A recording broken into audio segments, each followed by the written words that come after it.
Just In with your host, Justin Corr. This is a show where we take a deep dive into the stories most important to you with the people who bring you those stories and let you get to know those people a little better. It is 208 week on this Just In. We're talking about the most talked about show on KTVB and really all around. Had Kevin Esslinger and Katie Yates on the show earlier this week, but today, the man, the myth, the legend, it's Brian Holmes, everybody. I can't believe he agreed to come on. Thank you for carving us a little bit of time in your schedule. It's early. It's early. It's early. Kinda, I guess. Still we're about 15 minutes late. So no offense. A little peek behind the curtain there. Yeah. Early for you, brother. Yes. I've been at work more than 5 hours. Yes. Anyway, so we're going to talk about the 208 in a second. But first, because we'd get sued if we played entrance music for you, I have to ask, and I ask all of our first-time guests. You do? Yes. What would your entrance music be, or walk-up music for baseball? So I don't. You're asking. No, you're asking. I don't know. I'm one of those that less attention the better. So I'm not going to be. I don't Hey, have. brother, you're on TV. I know, but that's not. I'm not one of those. Be like, hey, here's my song. Pay attention to me. And then go up there and strike out, because that's not how that's what my fear is. So just silence. Yeah, just like, hey, I'm gonna do my thing, and if it works, great, and I'll be over here on second, hopefully. But that's kind of At a kid, just doing your own thing. Yeah. You've done it long enough. Well, Yeah. Joe Paris played his entrance music, which was the theme to the 208, and I'm like, Really? That's Brian Holmes' entrance music, actually. I don't So even we'll know. just call that your entrance music. Okay. Speaking of which, we got to fix the mugs. I got the KTVB Plus right here. But Yeah. you, brother, stay on brand. Yeah, it's like I said, it's early. Had to have it. Thanks for allowing me to bring some merch and bring this in. No, absolutely. You had a cup from a certain regional, now worldwide coffee company. By the way, Maybe you've heard of it. It was on the way. It was on the way. This Just In, we're for sale. So if that certain That's what I've heard. starry-eyed coffee company wants to sponsor us, we're open for business, brother. Shop local. I mean, it's regional, close enough. You're a Boise guy. Speaking of local, Brian, through and through, but you grew up on the West Coast, had to be rough growing up on the beach. Can you surf? I have surfed. I've actually surfed more in Boise than I did growing up. On the river? Yeah. Yes. Fantastic. Bit different conditions up here. It is. I spent. I grew up on the beach, but I didn't. I took it for granted. I didn't. Of course. I was there, and I was like, okay, cool, but I didn't. I couldn't afford a surfboard, so. Are surfboards expensive? Yeah. Yeah. Really? Yeah. Like hundreds or thousands? Hundreds. Still, more than either of us had growing up. Yeah. Right, and like where I grew up, it wasn't like there was a thriving metropolis. It was a small town. So, but there was a beach, and it was Pismo Beach. Maybe you've heard of it. Yeah. I have, yeah. Bugs Bunny mentioned it one time in a cartoon. I thought it was remember. awesome. That's how I heard of it. Yeah. Something about clams. Yeah, famous for clam chowder. It was just a small little beach town, and it was fun. I spent more time riding horses on the beach than surfing it, though. So you claimed you didn't look at the rundown beforehand, but the next question is What is right this? there. Oh yeah. When did you learn to ride a horse? That's incredible, Brian. You should be producing this show. Just built-in segue. Yeah. When did I learn? Yeah. It would have been 6 is when I first Whoa. started. Yeah. Whoa. I grew up, I didn't ever like to ride horses. All my neighbors did, though. And to see, like, them as little 6-year-olds up on those huge animals, it was always alarming for me. Yeah. I spent a lot of time not a lot of time on the ground, but anytime that I didn't, the pony that I was riding didn't do what I wanted to do. I spent a lot of time in tears. But I did it all the way through. I mean, I rode consistently through college. I'm pretty confident I can get on any horse and ride anything. Wow. Yeah, because when I grew up, the way I learned is we learned everything from jumping to Western pleasure to dressage, all of that stuff, and racing. And then Dressage, horse dancing. Yeah. Yeah. Wow. Yeah. And my first job in high school, like real job, was training racehorses. Yeah. Wow. How do you train a racehorse? Like, go really fast. Well, yeah. Good job. See, like in high school, I was not big. I was a small guy. Wiry, tough. I want to say right? my license when I was 16, which I didn't get at 16. I got it like 16 and a half, almost 17, because I needed to drive to this track. Was 5'6", 110 pounds. 110. 110. That's why I was good at training racehorses. Because they barely felt you on top of them. And then this guy had a track built out of a almond orchard. By this point, I'd moved to the Central Valley of California. What type of orchard? Almond orchard? Almonds, maybe? What'd I say? Almonds? Almonds? Is that how it's pronounced? Yeah. There are certain accents throughout the West that you can just hear once in a while. It's an almond orchard. Almond?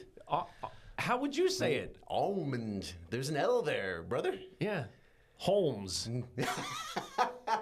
You mean Holmes? Yeah, exactly. Anyway, sorry to interrupt you. This is a track. Great story. I'm terrible at this. He had almond.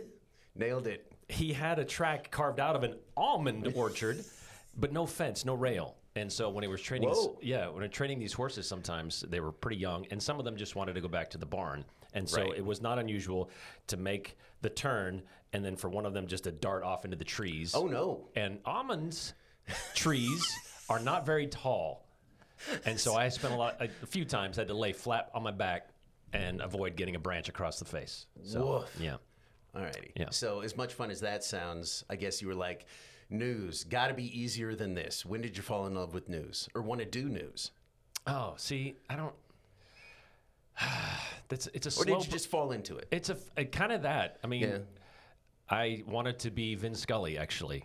Of course. I took a break in college and got a job as a bartender, and ESPN was on all the time. Yeah. And so I was like, I want to do that. That's what I want to do. So I then went to school in L.A. and figured I'd study television production. Mm-hmm. And then I graduated and learned that sports guys are white sports guys coming out of college weren't just a dime a dozen, they were a nickel a dozen. So it was tough to break into. So I did break into it. First job in television, in production, $7 an hour, running a camera. Did everything, running a camera, teleprompter, all that kind of stuff. Wow. And then Where was that? San Luis. I went back home to San Luis Obispo and worked at KSBY there. But I was on a path then, because it wasn't really working out. There weren't any things, was not stuff opening up. I was sending out VHS tapes all over the country trying to get a sports gig. And I was actually on a path to be a director. Like I was learning everything, punching and calling, all that kind of stuff. And then finally, our sports guy at the time, we only had one because the other one moved. He was on a 38-day tear, and he had walking pneumonia. Oh, no. And the boogie woogie blues, yes. And he needed some time off. So I stepped in and finally was able to put a tape together and then sent it off to Boise. Wow. So you're getting way ahead of me again. I know. Brother, we can back it up. Let's back it up. No. This is supposed to be a conversation. This is just a roadmap. We are much like those horses you were training, going off the track a little bit. Duck and out. That's just fine. It's my job to Watch get for you the back trees. on. You were a matador for a while because that's the mascot of Cal State Northridge. Yep. Going to school right there in L.A. Yep. Did you ever, essentially right next to Hollywood, did you ever think man, it would maybe be more fun to work on The Simpsons or The Tonight Show or something like that? Oh, for sure. Yeah. My roommate in college worked on The Fresh Prince of Bel-Air. Yeah. Wow. And he was there when the show ended. And so he brought home, remember, did you watch that show? Yes. So it was the later years when Will and what's his name? Alphonse Ribeiro?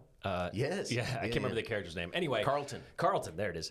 They were off on their own, and they had a foosball table in their house. So when Did he get that foosball table? We got that foosball table. Yeah. Yo. Yeah, so I played a lot of foosball in college in my apartment. Got pretty good at it.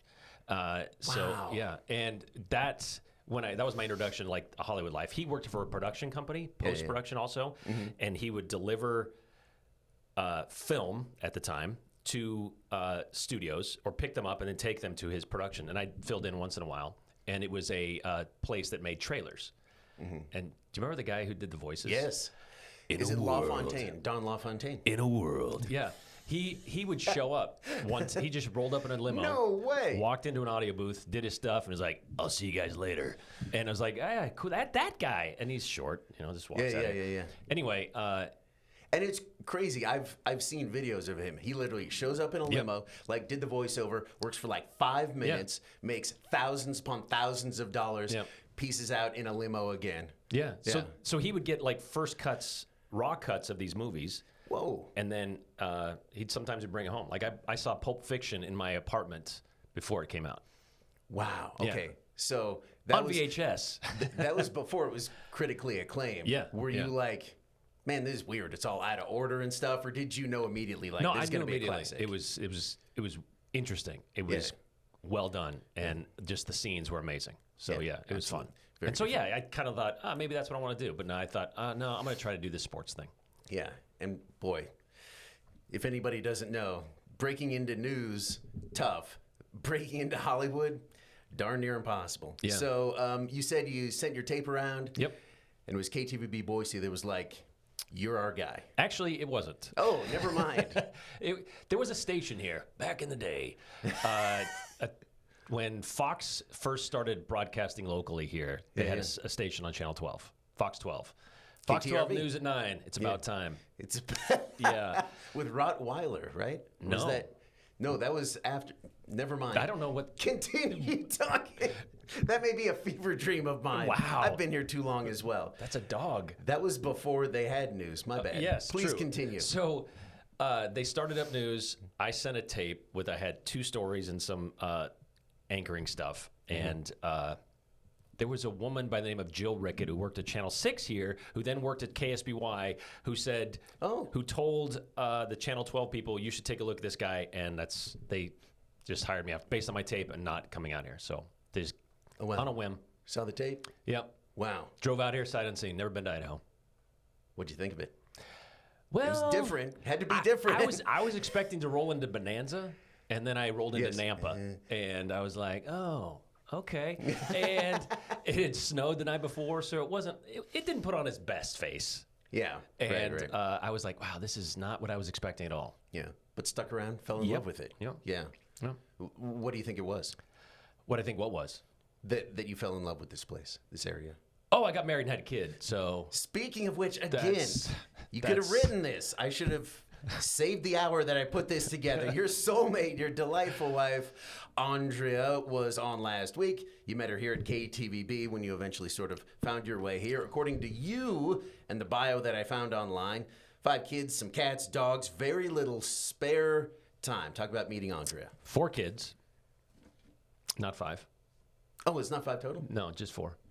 Oh, my bad. Just 4. Sorry. Just 4. I added one. You did. I got you confused with Maggie. All right, she's one ahead of you. That she is. You still got time. I do not. Let's see. Actually, yeah, so I was going to be here for a year. I was like, I'm going to be back. I'm going to go back to San Luis Obispo and work there. I want to do that. And, cover the Cal Poly Mustangs and just be the local guy that grew up there and do all that kind of stuff. And I had the chance. They offered me a job a year after I'd been here. And at that point, I had then gotten married and a kid on the way. And I was like, they're like, I don't really want to go there. And so I stayed. Yeah. And that was my first wife, actually. I was married before. And then things kind of went sideways. And then I got out of I was doing sports at the time here. I had moved over. And then I realized, sports, as you know, is not conducive to family life because you're working nights and weekends. Nights and weekends. And weekends. And so at that point, I was like, I got to make a change. And so I did. And I said, I'm going to go over to the news side of this building. Yeah. And I work and I like shooting and photography and telling stories and doing features and all that kind of stuff. And so that's what I did. I said, I'm going to go do news. And I left Mark Johnson in the sports office and went to the news side. And then about 2003, that was about the same time. 2 months later, Andrea Dearden rolled up in here and didn't think anything of it. I think my first memory of her was coming in the door, and it was March, somewhere around there, I think. Yeah. Elizabeth Smart had just been found in Utah, and they had decided she was going to go. She came in. She was late, of course, because that's what she does. She comes in carrying 15 bags. And Shanti Osalai, one of our chief photographer at the time, met her at the door and said, hey, we're going to Utah. And she goes, okay. And then she goes, oh, I have dogs. What am I going to do about my dogs? And that was the last. That was just a big whirlwind, and they were gone. Yeah. And that was it. And but that was my first memory of her. Then you're like, perfect. Yeah, gonna marry that That's gal. the one. No, it was a slow burn for sure because she did not. I don't think she knew who I was for a while. But again, I was just one of those photographers who just kind of did my thing, kept to myself. Yeah. Did my stuff. You all eventually found each other. Yeah. Awesome. Yeah. And you alluded to it there. You've had pretty much every job in the newsroom. Andrea talked about that. Sports guy. Yes. Photog. Yes. A weather guy on the weekend with me for a little bit. Still sorry about that you had to deal with me on your weekends. Any favorite stories from that time? From that time? I don't even remember that time, Justin. Okay. I don't. Well, I have one. You were out live at the fairgrounds trying to do weather. Yes. The live shot went down. Did it? So it was me and Andrea Lutz. Andrea, not Andrea. And so we had to try to do weather, not understanding anything like about what the weather was. And there were graphics coming up about watches and warnings, but it didn't say what those watches and warnings were for. Just got to know what you're talking about. Just got to know. So, right. And we did not. Yeah. So we're like, hey, if you're out in Payette, there's a watch or a warning out there. We don't know what for. Just watch for anything. Keep your head on a swivel. It could happen anytime. Where'd you go after that first stint, and what brought you back? Okay, so I was doing that. Yeah. Andre and I got married. Yeah. Skip to that part. All right. Let's see. I'm sorry. There's only so much information online. You're a man of mystery. We had a child. Okay. Jackson. Nice. In fact, Andrea was in labor. She did weekends. She was in labor on the desk on a Saturday. Jackson was born on Sunday. Yeah. Yeah, she was doing contractions, breathing through them during the break. I remember that. Mm-hmm. So then we had another child, Allie. Mm-hmm. And at that point, we had to figure out, okay, what are we going to do? Well, we could pay for daycare, which we didn't want to do, and send our kids off, and nothing wrong with daycare. I did that with my oldest, but we didn't want to do that. It's expensive. It's expensive. And we got 2 of them. So I said, all right, she got a job at the sheriff's office. I will then just be the stay-at-home dad. And so that's what I did for 2 years, except that stay-at-home dad thing turned into, yeah, but what if you just worked in the mornings? And I said, okay. So I did radio for 2 years. I worked at KIDL. Yeah. Fantastic. Yeah, and then that job ended, and I was walking through the newsroom one day because weird connection. My cousin was also in television in Texas. He said, hey, he was out of a job. Can you make me a tape? He was also back here. So I come in. I had friends here still, and I was coming in here to copy, again, still working on VHS, I think. I don't know. Yeah. I was in the newsroom. Or beta, maybe. I walked through, and Mark Johnson says, hey, we're looking for a weekend weather guy. You want to do that? And I was like, what? Weather? I used to make fun of weekend weather people because it was like, what? Yeah, it's weekend weather. There wasn't much to it. It's the most important time to do weather. People want to know what's happening. Oh, I if learned. They got to cancel their plans. I get it. And so then I was like, whatever. I walked in, I did an audition, and I think Rick Lance was like, whatever, because he'd been doing like a year and a half of filling in on the weekends. He was like tired of it. He's like, you can speak? Cool. Yes. You stand in front of a camera, you know what the red light means? Go, yeah. He's good. So I did that. And surprisingly, I actually learned to like it a lot. Yeah. Weather, I learned, because I'm fascinated by it and the science of it. And I did that for 9 years. The longest I've ever done anything in television. You did that for 9 years? Yeah. From 2009 to 2018. Oh, dang. Well, now, again, just on the weekends at first, and then kind of filled in and did a little bit more. Yeah. But still, awesome. And eventually, you became really the franchise quarterback here, brother. Not only because you work on the news at 10, but you are the guy on the 208. Talk to me about how the 208 started and sort of what was your vision for that and what it became. Okay. So you asked like when I fell in love with news. I never really have. I mean, I take that back. It wasn't one of my dreams. Like Andrea, she grew up at like 5 years old. It's like, I want to do that. I want to be on TV and I want to do TV news. Which you talked about last week right here on This Just In. Yeah. To me, TV news and regular news is boring. It's boring. I mean, I grew up watching 60 Minutes. Except for Wake Up Idaho and This Just In. It's boring. Let's be honest. So this was about the time, 2018, 2019, Dee Sarton was on her way out. Yeah. She did the news at 5. Kim Fields and I were both kind of about the same age, and we're like, okay, let's do something different. And we'd seen some examples around the country of TV stations that have said, all right, we're not going to do traditional news, or we're going to do things differently. And so we just kind of set out on an idea of like, how do we do this that we'd want to watch? Give us something and what can we do that would make us want to watch TV news? And so we came up with the 208. And we said, we're just going to kind of do local stuff, hyper-local stuff, but with an attitude, but with some perspective that also give you some thought and a sense of humor. Yeah. So that's kind of was the spawning of it, I guess. Yeah. Do you have a favorite show or story or moment? No, I don't, Justin. These questions about that's like if only I would have 5 sent years. you these yesterday. 5 years of like I know, but it's like saying, it just depends. It depends on the day. Like people ask you that all the time. What's your favorite movie? Well, I don't know. What's the genre? What are we talking about? What's your favorite song? I don't know. Give me. You got to narrow the focus down a little bit. There's the wide range because of all that stuff. You know, just like that. I can listen for everything from George Strait to AC/DC to J. Cole. So there's a variety there. That being said, you've won a bunch of awards. Emmys, Edward R. Murrow Awards, regional, national awards for those Murrows. Any of those stories that you won awards for stick out? I will say this, that I did not win any of these awards. These were all stories that I worked on with a photographer. And that is kind of one of those things that is like very, very important in this business is like collaboration and working and together with somebody and telling a story. And I've been fortunate to work with a lot of good photographers in this market, from Mike DiDonato, Shantae Alsalay, Kevin Esslinger, Lon Van Wyck, Bill Crum. I mean, there's a whole list. Gary Salzman, all these people that are still in this area.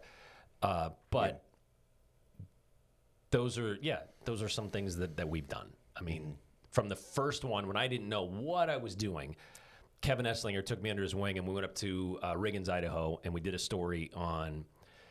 They were trying to raise money for their sports programs, and they were also constructing or reconstructing the one road through town, the highway, 95, that runs right through Riggins. Big construction project. So they were stopping traffic in both directions and letting them through one way at a time. And these kids were going car to car as they waited and selling candy bars and sodas and water. And that's how they were going to raise money, because they didn't have money for lunch program. They didn't have money for their school program or sports programs and just anything, any extracurricular stuff. And so they were out there selling water, candy bars, and soda in a cooler, dragging it along the road, going car to car and selling it. And that story, we went up there on a day, came back the next day, put it together, and ended up winning a regional Murrow.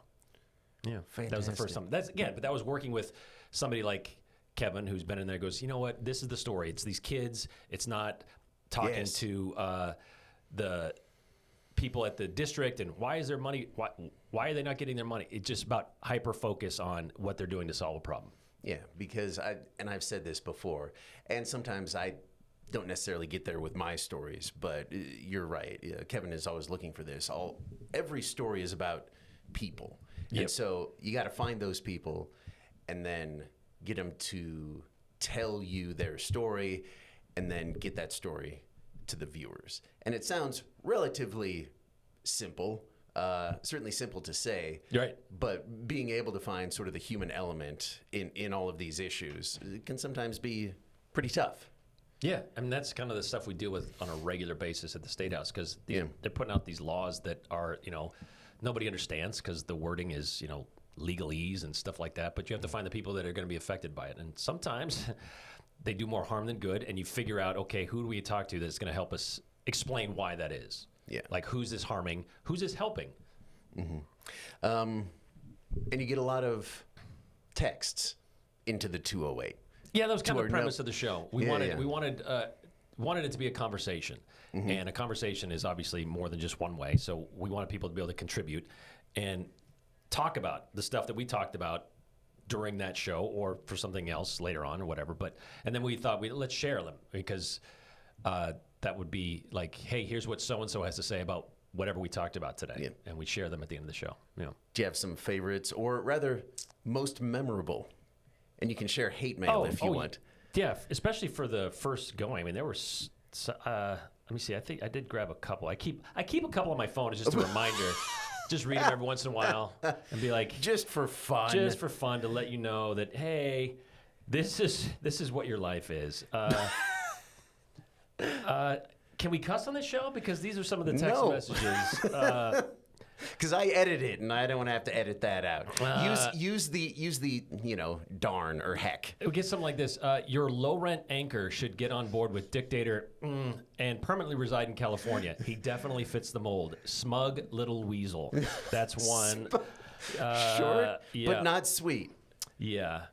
So you've gotten some like that. A lot. And we How about this? Years ago, you were okay to watch when you had a smaller segment. Now you just gripe a lot, which makes sense because you grew up in Cali. It's California. Why don't you try to be considerably more upbeat and motivating for people to make good decisions when it comes to COVID versus guilt tripping? So these are old messages that I just every once in a while pull out. And this person obviously read my bio just like you did. If you don't like Idahoans and the way we do things, then feel free to move back to the Central Coast of lockdown California, spelled with a K. Otherwise, just try to be a nicer dude that moved to Idaho for some apparent reason. These are the kind of things that I... Again, you moved here for love. I think, though, Brian, you're making a difference. I know you are. I know you are because I know a couple of teens who've watched you for a while. This one's my favorite. Okay. Hold on. This one from Phyllis. May I recommend you stand on the right side of the podium, I guess the anchor desk. You look thinner on that side.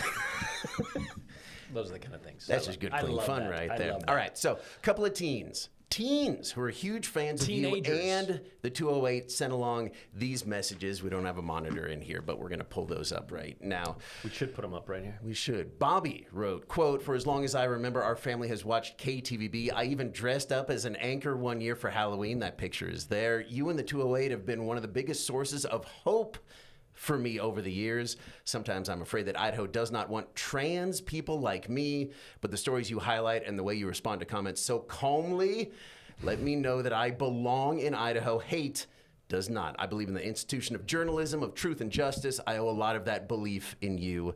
Thank you. Another quote. Kurt wrote, "Brian, thank you for the reporting you do for Idaho. Your show provided a very needed service to my young trans self.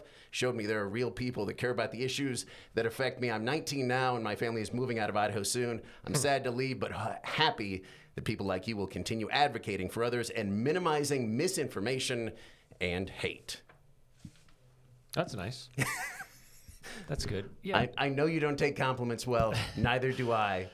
But you are making a difference, brother. Well, keep it up. Thanks. If you got comments for me and this show, or for Brian, I can pass them along. It's actually the same number for the 208. Just text us those at 208-321-5614 instead of hashtag the 208. It's hashtag Justin. Voicemails are good, too. They're not text. Thanks, Brian.